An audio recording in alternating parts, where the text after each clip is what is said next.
Olá, dando continuidade aqui com nosso estudo, nossa leitura meditativa da Bhagavad Gita, a ciência suprema da alma. E hoje vamos ao verso 7, estamos no capítulo 4, conhecimento transcendental acerca do absoluto. Esse conhecimento acerca do absoluto é sobre o absoluto. E o absoluto, neste sentido, que nos dá sentido à vida, é sabermos mais acerca de Deus, acerca do absoluto, aquele que é o nosso Pai, aquele que é o nosso Criador, aquele que é o Criador de todas as bem-aventuranças materiais, que nos dá prazer, como um rio, uma cachoeira, alimentação sortida com frutas de várias cores, verduras de várias cores. Aquele que criou os rios, os lagos, os mares, os oceanos, que criou as mais de 8.600.000 espécies de entidades vivas, incluindo nós, os seres humanos. Então, conhecimento acerca do absoluto. E este absoluto, quando nós adentramos dentro desta sabedoria milenar, através da filosofia védica, dos Vedas, nós vamos mergulhando mais neste oceano de conhecimento, sem fim.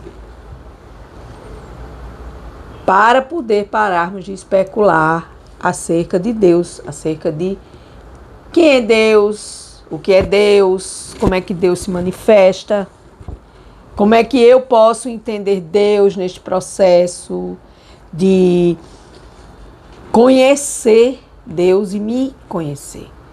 Porque se em me conhecer e saber que eu não sou esse corpo, e sim uma alma, eu jamais vou conhecer a alma suprema, que é o próprio Deus, Bhagavan, a pessoa suprema. Então, os três aspectos de Deus em suas expressões de conhecimento é Brahman, o Criador, que criou tudo, tudo foi criado por Deus. Paramatma, localizado, Deus está localizado como a grande alma na pequena alma, na filosofia védica. É aquele que observa, que testemunha, que controla, que permite e que desfruta de tudo e de todos. E que muitas vezes a gente tem inveja de Deus e a gente quer ser Deus. E a gente não pode ser Deus. Porque Deus é onipotente, onisciente e onipresente. Tem potência, tem ciência, tem presença em tudo, em todo. Então, como a gente vai querer ser Deus? Mas a gente quer ser Deus, né? A gente quer ser Deus, a gente quer ter tudo para sempre. Tudo ilimitadamente. Mas a gente não tem. Nós somos seres, centelhas divinas de Deus. Somos partículas de Deus. E essas partículas, elas são limitadas. Elas são iguais em qualidades. Você pode se assemelhar a Deus em qualidades da bondade, da compaixão, do amor, da misericórdia. Eu ficaria aqui citando várias qualidades divinas que nós podemos nos assemelharmos a essas qualidades, mas essas qualidades, elas têm um fim, porque elas são finitas, porque nós temos esta carga energética, kármica, de estarmos aqui para vivermos o nosso karma, entregarmos nossas ações a Deus em Karma Yoga, como foi o capítulo 3 da Bhagavad Gita, e buscarmos nos iluminarmos, ou iluminar nossa alma, no servir a Deus, porque todo mundo serve a todo mundo. Se você prestar atenção, eu agora mesmo estou servindo a Deus. Estou gravando um pequeno vídeo para que eu possa compartilhar um pouco de sabedoria, E ofertar essa sabedoria em serviço devocional, porque a minha inteligência não é minha, foi dada por Deus. Porque muitas coisas que eu falo, eu quando vou revisar o vídeo que eu gravo, eu fico me perguntando, nossa, foi eu quem falei isso? Mas a inteligência, ela flui e ela desce igual a uma cascata, a uma cachoeira de inteligência, porque quanto mais você se aproxima de Bhagavan Krishna, de Deus, da pessoa suprema, mais Deus vai lhe dar tudo aquilo que você precisa. Vai conservar o que você já tem e vai lhe dar o que você precisa. Isso, as escrituras sagradas, elas falam isso na filosofia védica.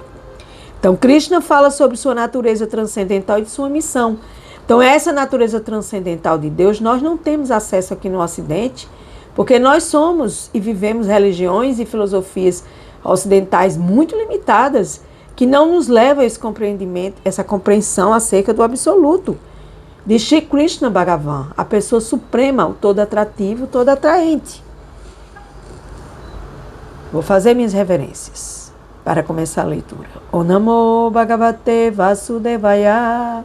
Om Namo Bhagavate Vasudevaya. Om Namo Bhagavate Vasudevaya.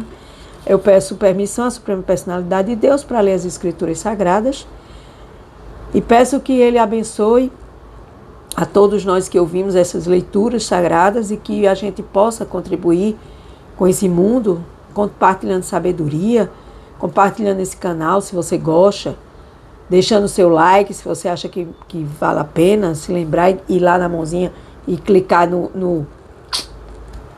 na mãozinha do legal. Então, Om Namo Bhagavate Vasudevaya é essa permissão a Deus, porque a gente deve honrar a Deus, que Deus está em nosso coração. Então, a gente às vezes honra pai, mãe, chefe, tantas coisas que nós honramos nessa vida e a gente se esquece de honrar a Deus e pedir reverências a Deus e de pedir permissão a Deus para várias coisas, porque Deus é quem nos dá tudo e nós não sabemos nada a respeito de Deus. Então, esse conhecimento transcendental, essa natureza transcendental, na filosofia védica, dos Vedas originários da Índia, é necessário que nós saibamos um pouco. Verso 7. Sempre que acontece um declínio da prática religiosa, e onde quer que seja, ó Arjuna, descendente de Bharata, e um aumento predominante da irreligião, nesse momento eu descendo pessoalmente. Então aqui, a personalidade de Deus, Shri Krishna, que você pode chamar de Deus, de Buda, Allah, Jeová, Oxalá, Krishna, ele vem, sim, a esse mundo. E por que não viria? Deus pode tudo. A gente aqui não pode quase absolutamente nada, e a gente pensa que pode tudo, e a gente se engana. Então ele confirma aqui no verso 7 que ele mesmo vem quando há um predomínio de coisas e de atitudes e de almas que estão desgovernadas em corpos desgovernados, né? E que nesse processo as almas ficam totalmente intranquilas e elas ficam lutando com as outras e ficam vertidas em ignorância, vertidas em doença, em pobreza, em conflito, em guerras, em violência e tantas coisas que eu poderia listar aqui que fazem parte desse mundo material. E ele diz, quando tem um aumento predominante da religião, nesse momento eu mesmo venho. Nossa, Deus veio ao mundo, como é que a gente sabe disso? Como é que a gente pode ter acesso a essa informação ou estas informações na filosofia védica? Nos livros sagrados, Srimad Bhagavatam, Shri Chaitanya Charitamrita, Bhagavad Gita, entrando em contato com os devotos da consciência de Krishna, estudando, indo para as lives no YouTube, procurando os mestres, os gurus que falam sobre isso. Aí sim, você vai ter acesso a todo esse conteúdo de uma forma simples e onde você vai compreender aquilo que você não entende. Verso 8. Eu venho pessoalmente, olha só, milênio após milênio, a fim de redimir os piedosos e aniquilar os malvados, assim como para restabelecer os princípios da religião. Ou você acha que esse mundo material, esse planeta Terra, essa bola azul, vai ficar aí ao léu? Quem que vai governar? Esses governantes que existem vão dar jeito a esse mundo material? Essas leis falhas e fajutas que existem? Esses governantes que não têm nem um pingo de Deus no coração, desculpa aqui eu julgando. Não. Esse mundo tem um controlador supremo, e esse controlador supremo chama-se Bhagavan Krishna, a suprema personalidade de Deus na filosofia védica. E aí ele vem, após milênio, vem, manda seus avataras, por exemplo, Krishna foi um dos avataras, manda os mestres na China, no Japão, em vários locais, né? E aí, nesse processo, vai dando uma ordem neste mundo. Porque nós, alminhas rebeldes, caídas nesses corpos materiais, nós somos muito problemáticas. E nós, em vez de construirmos aqui um paraíso na Terra, como meu mestre Mokichi Okada, da minha filosofia japonesa, fala, construção do mundo da grandiosa luz, eliminação da doença, pobreza e conflito, em vez de a gente fazer isso e colaborar para isso, a gente faz o oposto. A gente destrói aquilo que Deus constrói. E para isso, Krishna manda os seus enviados, como já mandou vários avatares aqui para o planeta Terra. Para quê? Para proteger as pessoas piedosas, as almas piedosas, e para retirar daqui da Terra os malvados, que está assim, ó, de gente malvada aqui na Terra, de almas em corpos malvados, digamos assim. E restabelecer os princípios da religião, porque é necessário que seja restabelecidos os princípios da religião. Porque a irreligião é quem opera. As pessoas não querem saber de Deus, não pensam em Deus, só procuram Deus para pedir. É um negócio religioso, Deus me dá, eu te dou isso. Meu Deus, olha, quando eu paro para pensar, peço perdão aqui por fazer esses tipos de comparações, mas a gente precisa entender que existe um controlador supremo. E que não sou eu nem você que me assiste quem controla. Quem controla é Deus. E para isso a gente precisa entender que Ele faz todos os arranjos necessários para que esse caos nesta terra, neste mundo material, não fique pior. Ah, a guerra terminou porque tal presidente falou com o outro e disse para parar e disse... Não. Deus é quem fez isso no coração desses seres. Através da intuição, através da manipulação divina sobre nós, faz as coisas pararem. E o que não para é porque não precisa parar. E muitas vezes Deus não pode interferir porque a gente inventa tanta parafernália para piorar este mundo, que Deus diz assim, não, peraí, deixa eu ver como é que esse povo, essas almas vão se comportar. Penso eu, aqui no meu pensar, especulando mentalmente. Verso 9.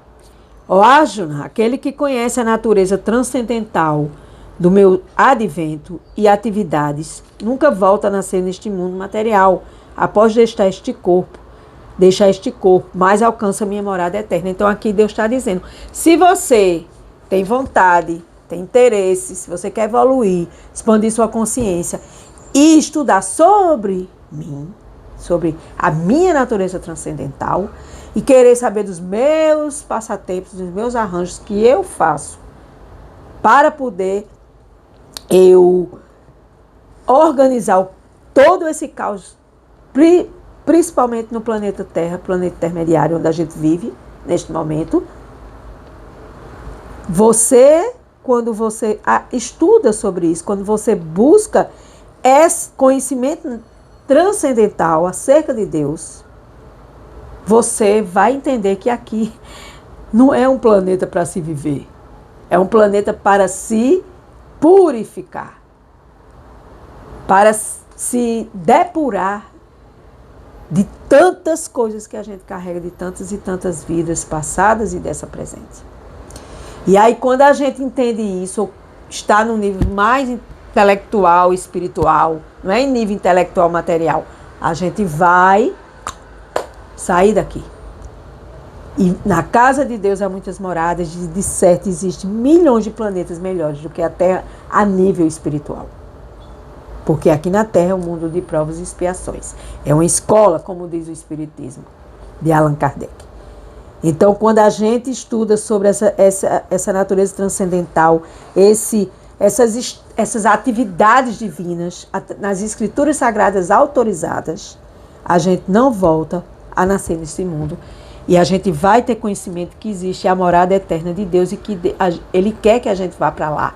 Mas para chegar lá, existe um longo caminho de ascensão espiritual, porque ninguém vai entrar no planeta de Deus do jeito que a gente é, perturbado e desequilibrado aqui neste planeta Terra. Perdão pelas palavras. Então, hoje o verso 7, 8 e 9. Estou fazendo pequenos vídeos de 15 minutos, com 3 versos do pequeno livro Bhagavad Gita, que eu não estou com o livro oficial maior, para não deixar de fazer o que precisa ser feito. Meditação sobre o verso 9.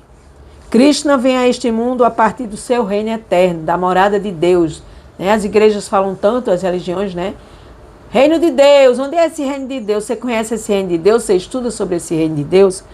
Então ele diz, tudo que o Senhor faz é bom e é para o bem de todos. Eu vou ler mais 2 vezes.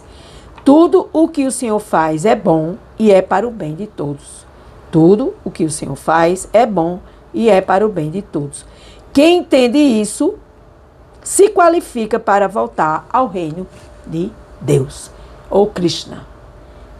Quem entende isso se qualifica para voltar ao reino de Deus, porque Deus está no controle e Ele sabe o que é bom e o que não é bom. A gente é que não sabe.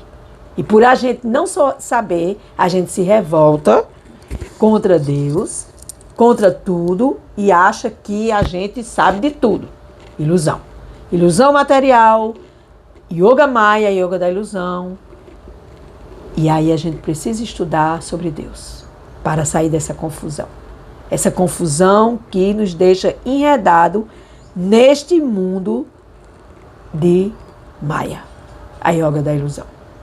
Com gratidão, eu encerro mais um dia da leitura de 15 minutos da Bhagavad Gita. Gratidão.